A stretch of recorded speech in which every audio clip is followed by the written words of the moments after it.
you very much. Good day, everybody. Um, I felt when I titled this talk, Losing Your Job Without Losing Your Mind, it was either going to help fill a room or probably help empty one. So hopefully it isn't the latter. So thank you very much for having me. And I hope there's something of value in here for everybody. But, virtual hands up, how many people of watching today have been on the receiving end of a layoff since the 1st of January 2023? Well, you are not alone. Each emoji on this slide represents 1,000 people that have been laid off in tech since January 2023. That's over 500,000 people, close to even 1 million people if you include 2022 as well. And the number is still climbing week to week.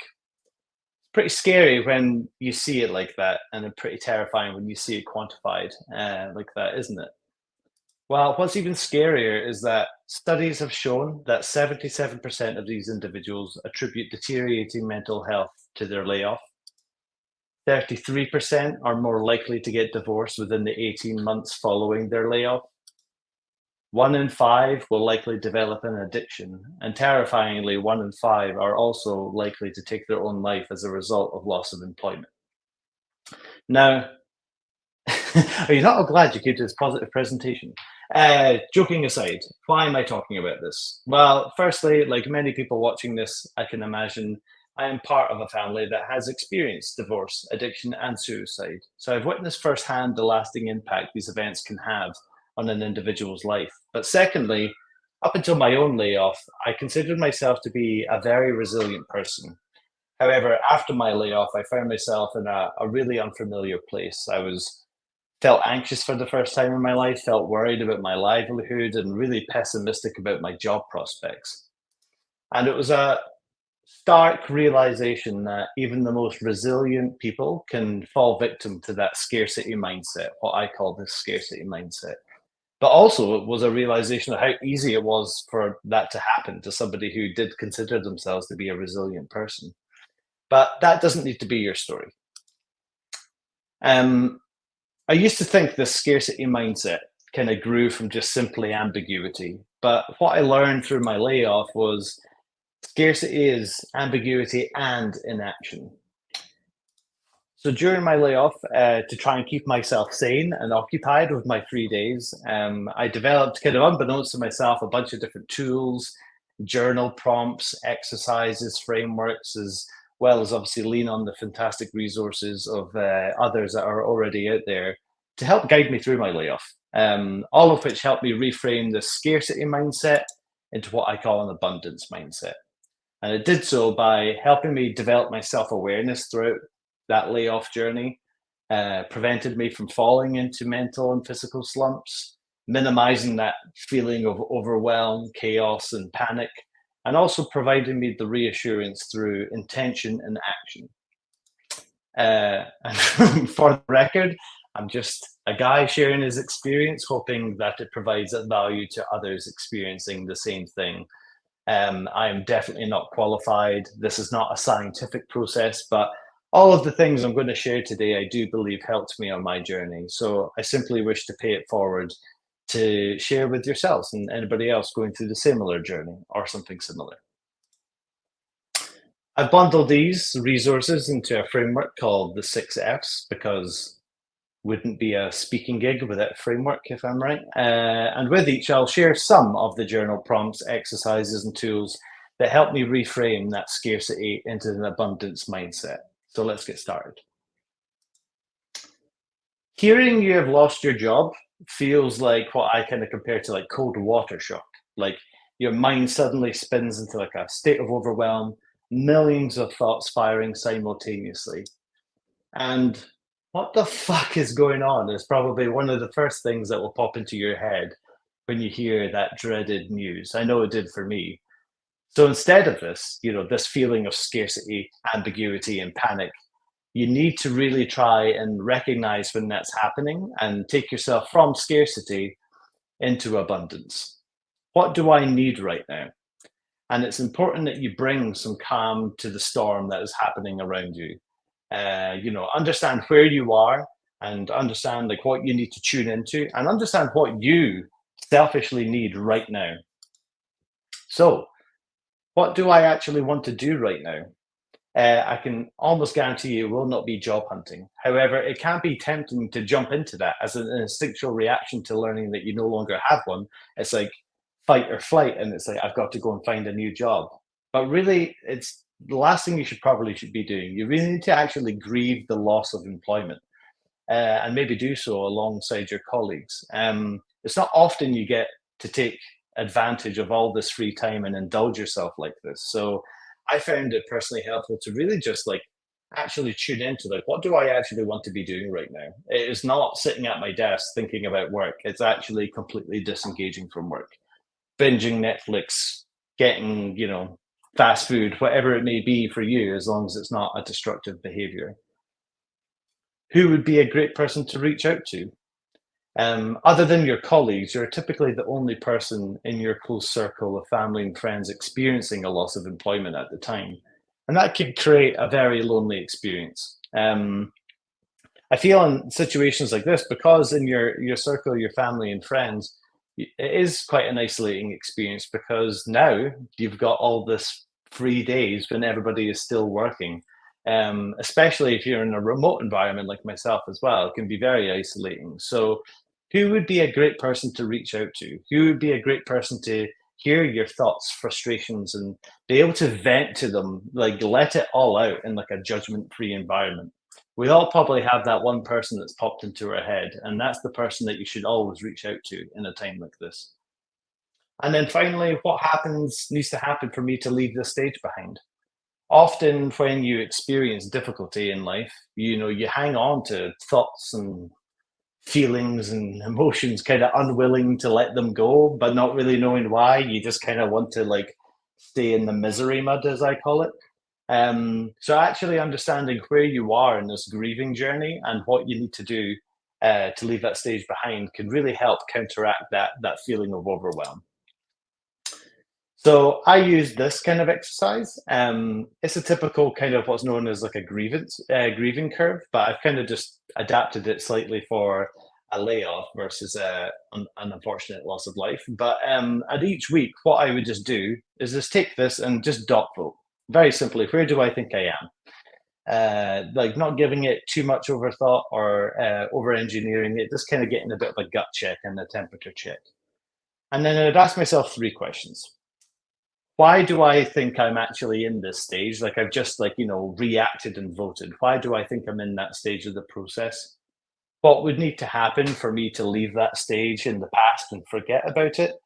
And then finally, what actions can I take this week to help me achieve number two? For help me to leave that stage in the past.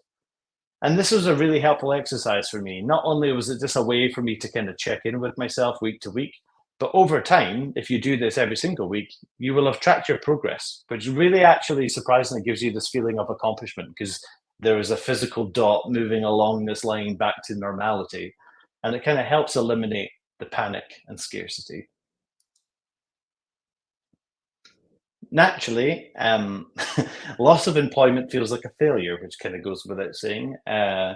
For me, it was like my instinctual reaction to think there was some way I could have actually controlled the outcome when in reality, that's rarely the case.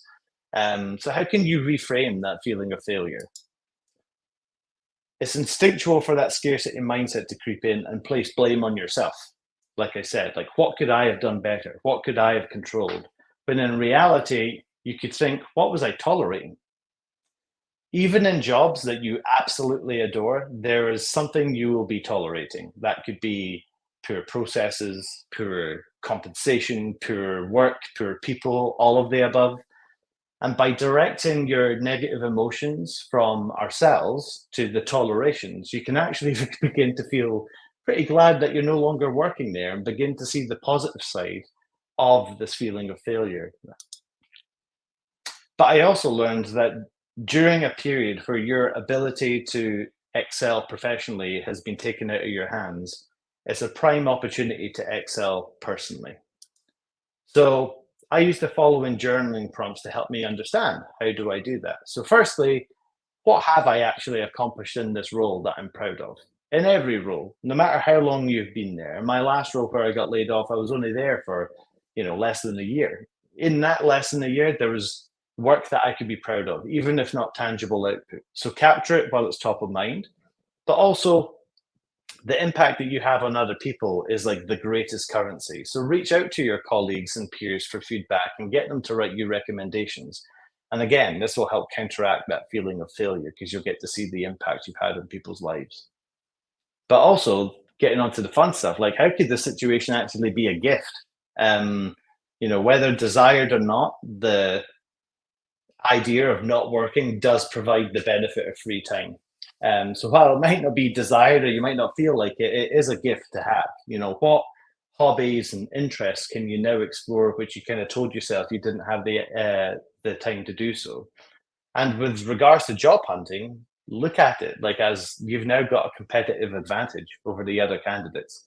There may be candidates who are stressed in other roles, still applying for that job, trying to get out, but you've got all the time in the world to prep. You've got all the time in the world to, do your research. You've got all the time in the world to craft your portfolio. So make use of that gift of time. And finally, like, how could I productively use this downtime?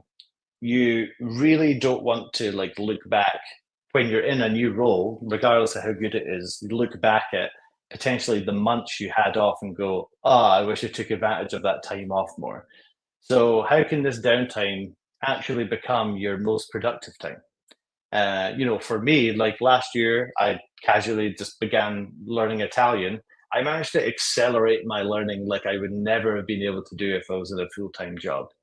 Equally, like I managed to get to the 4 or 5 DIY projects that I've been ignoring for the past couple of years because I had the time to do so.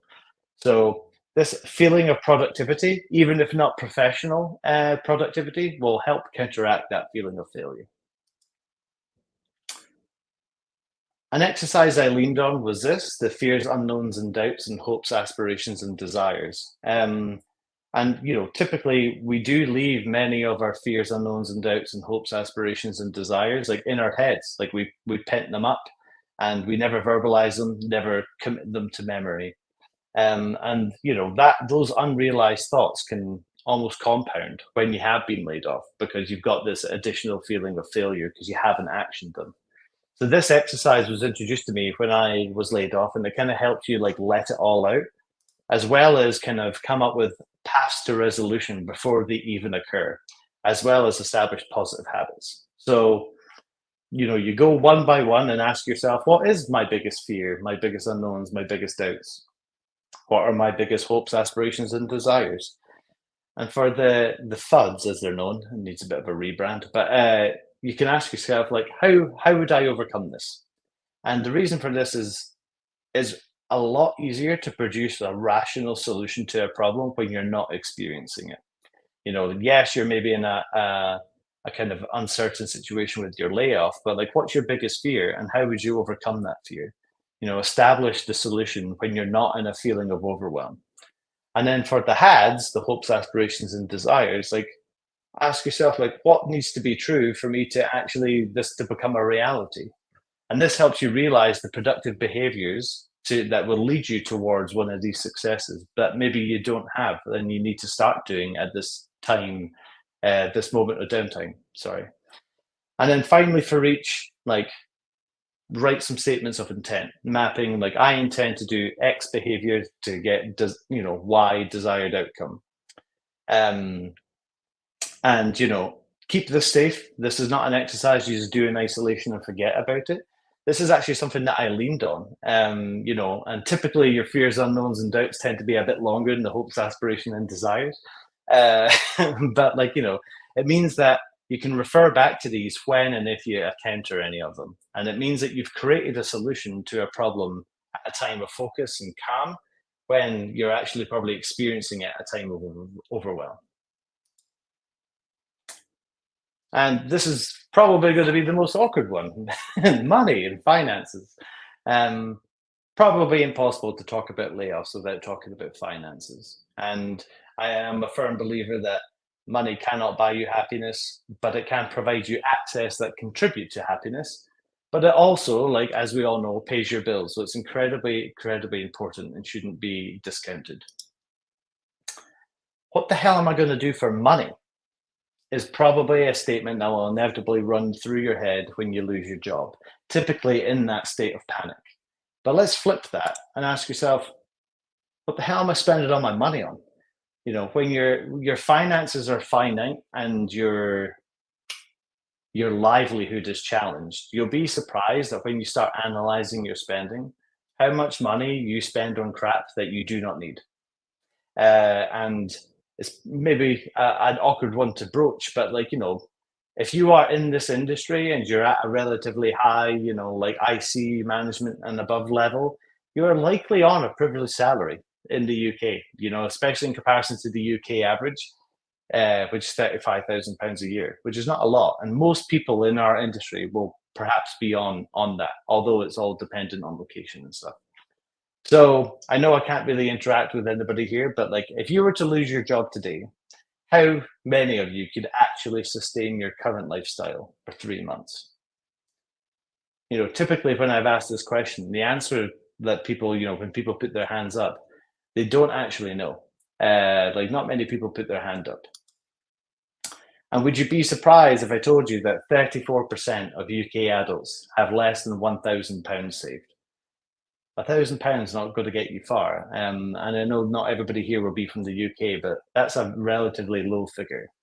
And I know people are probably thinking I'm stretched as it is. I can't afford to save.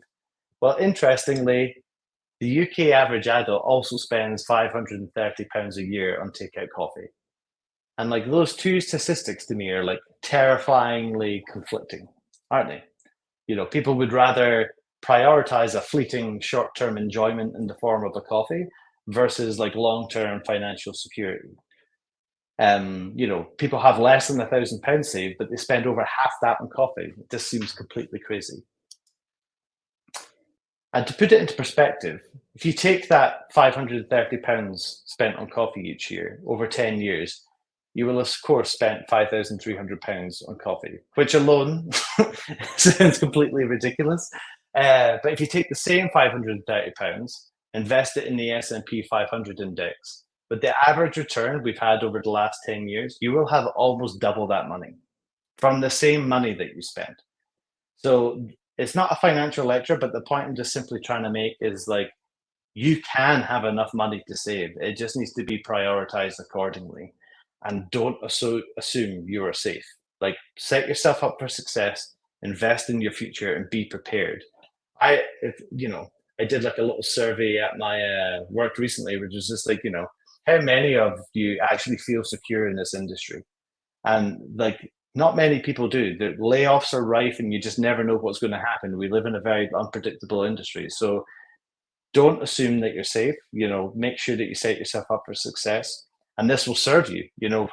When I was laid off, my wife and I's savings and investment literally saved us and allowed us to keep paying our mortgage while I wasn't working.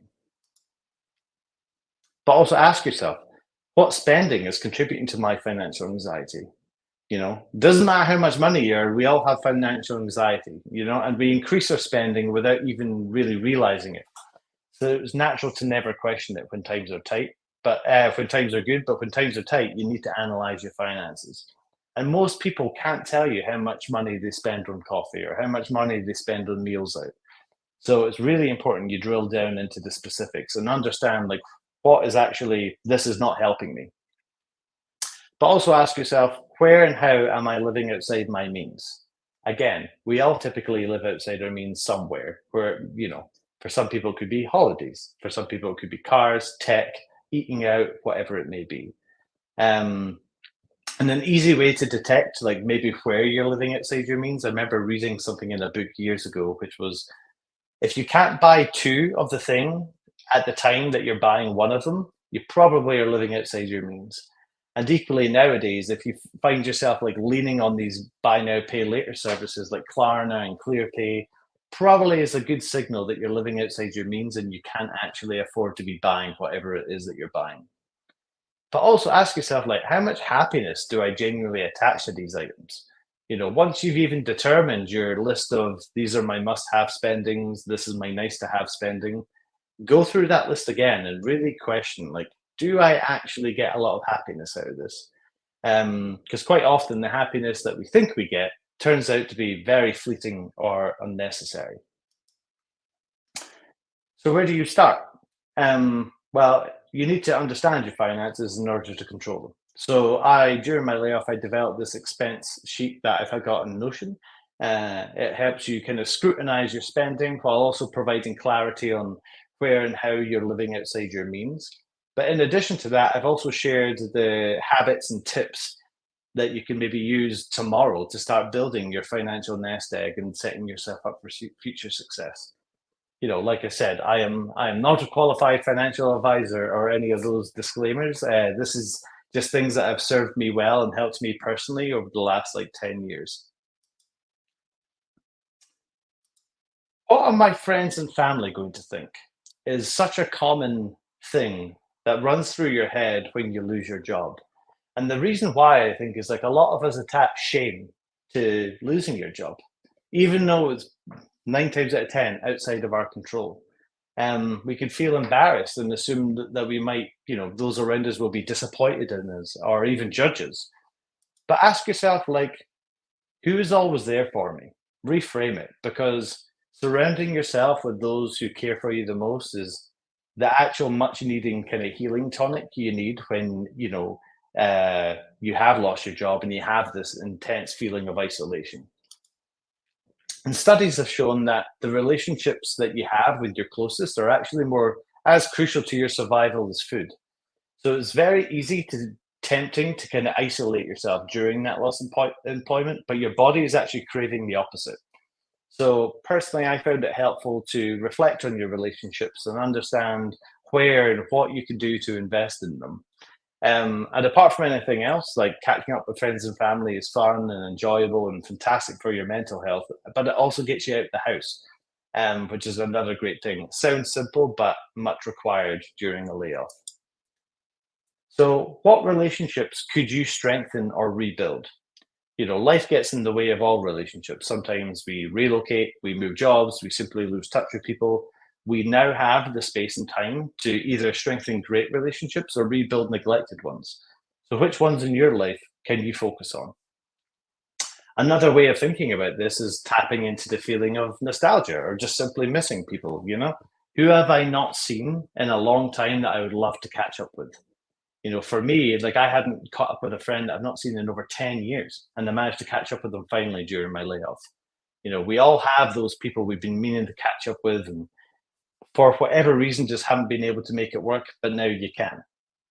And also, how can you serve your friends and family during this time, your nearest and dearest? For many of us, like work can be all consuming in our lives, especially if you live far away from your friends and family. But you now have the opportunity to invest in being a better partner, a better friend, a better relative without any distraction. So, what could you now have the capacity to do with those relationships that you didn't have the capacity to do before? And fitness. Unsurprisingly, when we experience a loss of employment, our mental well being takes a toll, but so does our physical well being. And the temptation to fall into that slump is just ever present, or it was for me at least. And you can often think like, how am I supposed to focus on health when don't have a job? And when you don't have a job, finding a job becomes your job. So you typically neglect, your mental, emotional, and physical well-being. But flip this and ask yourself, like, what version of myself do I want to be at the end of this?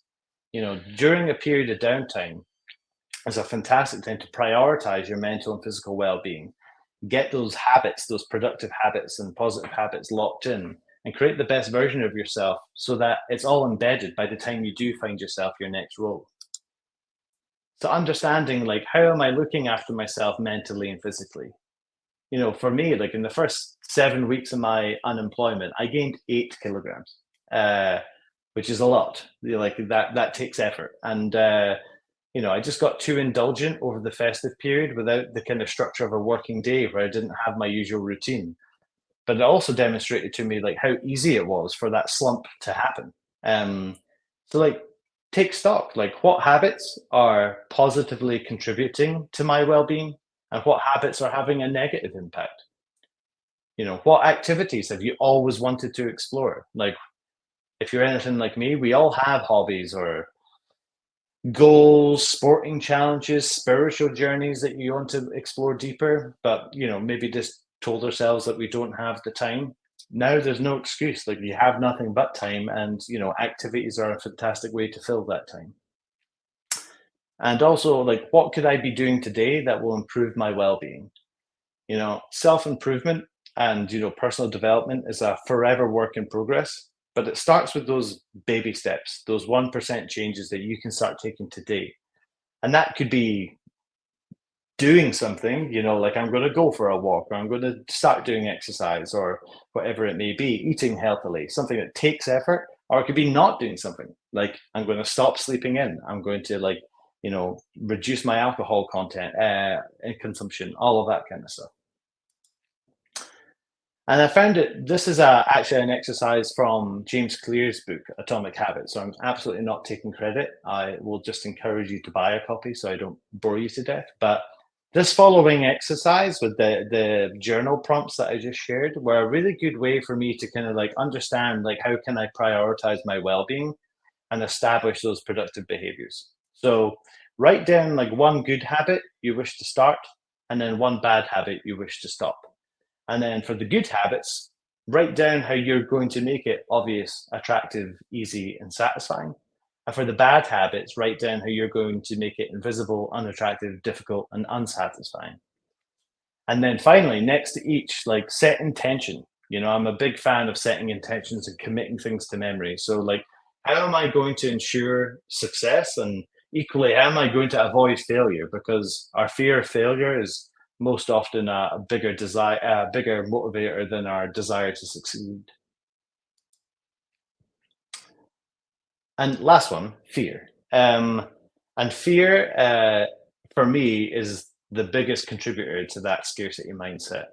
And I also think it's just our instinctual reaction as human beings that the ambiguity that loss of employment kind of presents us.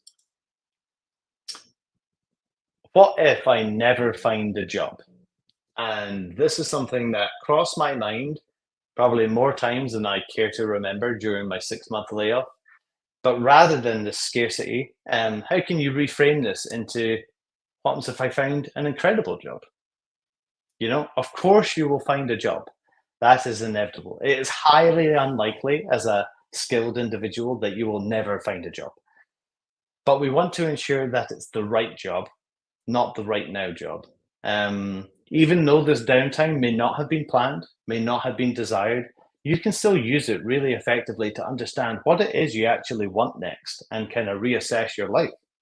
Remember, it's still a choice. You don't have to just default to whatever you were doing before, but also you don't need to take the first thing you're offered either. And what does a fulfilling career look like for me now? At least for me, this industry, especially in the kind of turbulent times we've had these past few years, can be absolutely exhausting.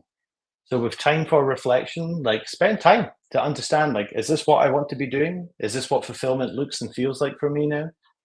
I even considered leaving the industry entirely in pursuit of a simpler, less stressful life. I even considered doing it temporarily. I was just while I'm learning Italian, why don't I get a job as a waiter in an Italian restaurant so I could just increase my Italian? It doesn't even need to be permanent. But what I'm trying to say is, could this time be the time to reinvent yourself? Do you want to be going back to what you were doing, or is this a time to maybe start a new business or pursue another career? Have I done everything in my power to find that new role? The recruitment process in our industry is inherently broken, and it's easy to kind of shake your fist at the industry and kind of deflect any accountability for what might happen.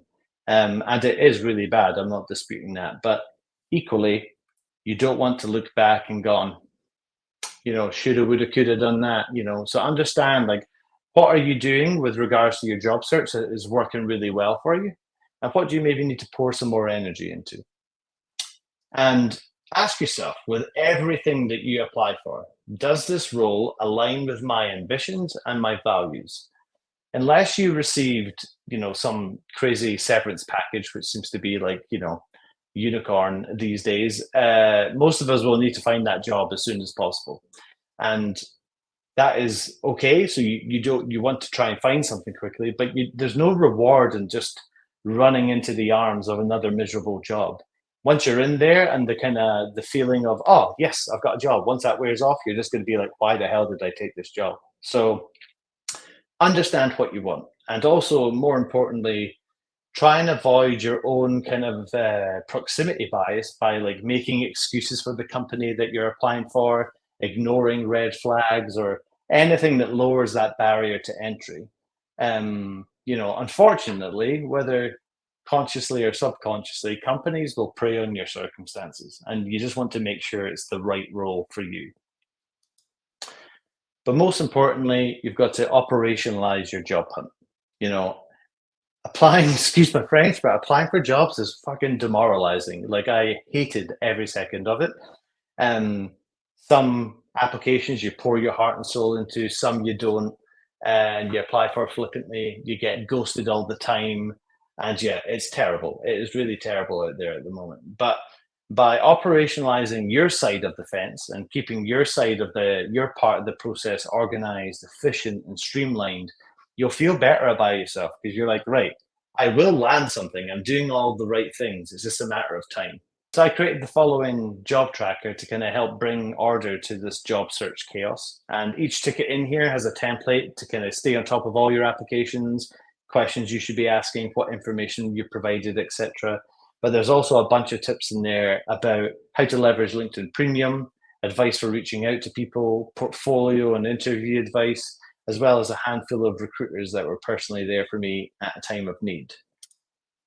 And just to kind of wrap up, like I've not been able to show everything today, but every resource, this presentation and more, I've collated into a Notion site. The site is 100% free and available to anybody forever.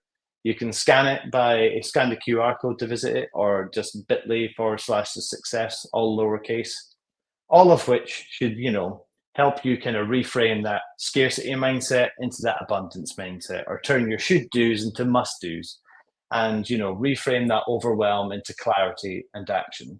And if you do find it valuable, like I just kind of hope to get this into the hands as many people as possible, and those who need it the most. So if you do find it valuable, please just pay it forward and share it with whoever you wish.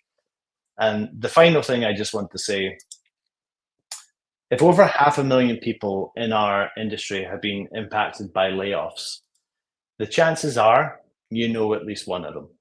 So I just want to ask each of you, whoever just popped into your head when you read that, text them or email them or reach out to them and just say, I was thinking about you today. How are you? From experience, I can guarantee that not only will it put a smile on your face, but you never know, you might have also just saved their life. Thank you very much for your time.